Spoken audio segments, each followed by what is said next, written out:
सबसे पहले तो मैं माननीय एलजी महोदय जनाब मनोज सिन्हा जी को एक शेर से मुखातिब करना चाहूँगा। कहते हैं, हबीब जलीब का एक शेर है, कहता है बहुत सुनी तेरी तकरीर मौलाना, बहुत सुनी तेरी तकरीर मौलाना, पर बदली नहीं मेरी इस कौम की तकदीर मौलाना। एलजी साहब 7 अगस्त 2020 को आपने ओथ ली और आप सोच सकते हैं कि सिख कौम में कितनी उम्मीद जगी कि एक बहुत बड़े मैच्योर पॉलिटिशियन को हमारा कॉन्स्टिट्यूशन हेड बना के जम्मू कश्मीर में भेजा गया है। और मैं समझता हूँ प्रधानमंत्री जी का ये मैसेज भी साथ था कि सबका साथ, सबका विश्वास और सबका विकास करना है। तो हमें भी लगा कि आप पॉलिटिशियन ही एक अच्छे हमारे सीजन आप कॉन्स्टिट्यूशन पोस्ट पे आके बैठे हैं तो हमारे साथ इंसाफ करेंगे, क्योंकि पहले किसी भी पॉलिटिशियन ने, किसी भी जमात ने हमारे साथ इंसाफ नहीं किया। आज तक की 10 साल से पेंडिंग रही है हमारी डिमांड्स। तो पहला डेपुटेशन 7 तारीख को आपने ऑफिस अज्यूम किया, 18 तारीख को आपका पहला डेपुटेशन कश्मीर से मिला, उसके बाद जम्मू से और दिल्ली से भी डेपुटेशन मिले। 13 डेपुटेशन जो आरटीए का जवाब है आपको मिले। 13 डेपुटेशन में से ज़्यादातर की ये डिमांड थी कि पंजाबी लैंग्वेज को JKUT ऑफिशियल बिल में से बाहर कर दिया गया। रिजेंटमेंट थी हमें, आप सेंटर को लिखिए, यहाँ लोगों में बड़ा रोष है। उसके अलावा हमारा पब्लिक सर्विस कमीशन में कोई सिख मेंबर नहीं था, नहीं लिया गया पहली बार, उसमें उसका वो डिमांड दी गई। All India council for technical education की बात थी, उन्होंने एक आर्डर निकाला जिसमें माइग्रेंट और नॉन माइग्रेंट कोटे से कश्मीरी बच्चों को दिया गया लेकिन सिख बच्चों को बाहर कर दिया गया। वो थी हमारा।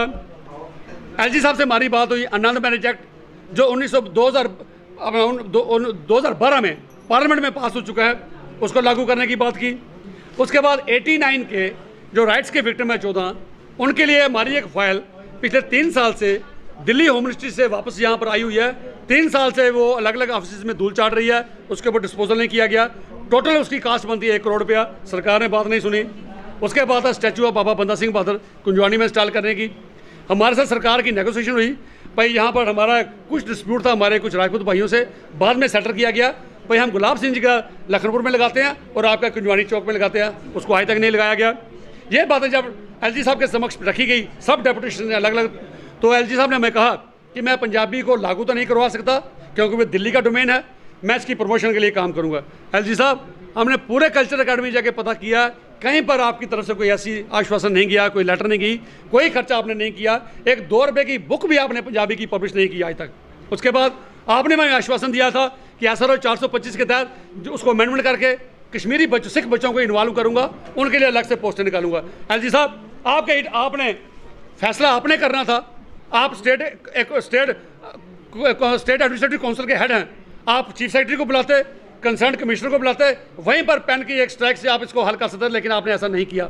आपने भी पॉलिटिशियनों की तरह अपनी जिम्मेदारी किसी और के कंधे पे फेंक दी। जहां आपने ट्रांसफर किया, जिस जगह आपने वो ट्रांसफर की, वहां से हमें जवाब आया जिस चीज़ की आपने कमिटमेंट की थी उन बच्चों के लिए पोस्टें रखूंगा, उन्होंने हमें जवाब में डिनाई कर दिया। पर ये कोर्ट में केस डिसमिस हो चुका है, हम आपको कुछ नहीं दे सकते। तो एलजी साहब, पहले भी हमारे साथ यही होता रहा, आज भी आप यही करते रहे।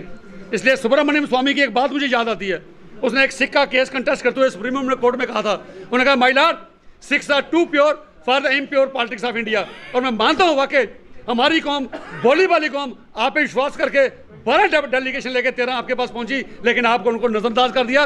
2 सालों में मैं आपको चैलेंज करता हूं यहाँ से आज, अगर 2 सालों में कोई भी बात आपने सिखों की कंसिडर की हो तो वो पब्लिकली आके बताएं, पर सिखों की मैंने ये बात मानी है। एक भी बात नहीं आपको बताने के लिए, क्योंकि ये आपका राज इसमें खुल चुका है। कोई भी बात का डिसीजन आपने लिया, आपने ग्रीवेंसी सेल में फॉरवर्ड कर दिया। एलजी साहब, मैं आपसे एक बार फिर विद ड्यू रिगार्ड सबमिशन करना चाहता हूँ कि हमारी कम्युनिटी के जेन्युइन इश्यूज हैं, हमारे नौजवानों में भी रिजल्टमेंट होती है, वो भी कहते हैं सरकार आपकी बात नहीं सुनती, बार बार आप क्यों जाते हो।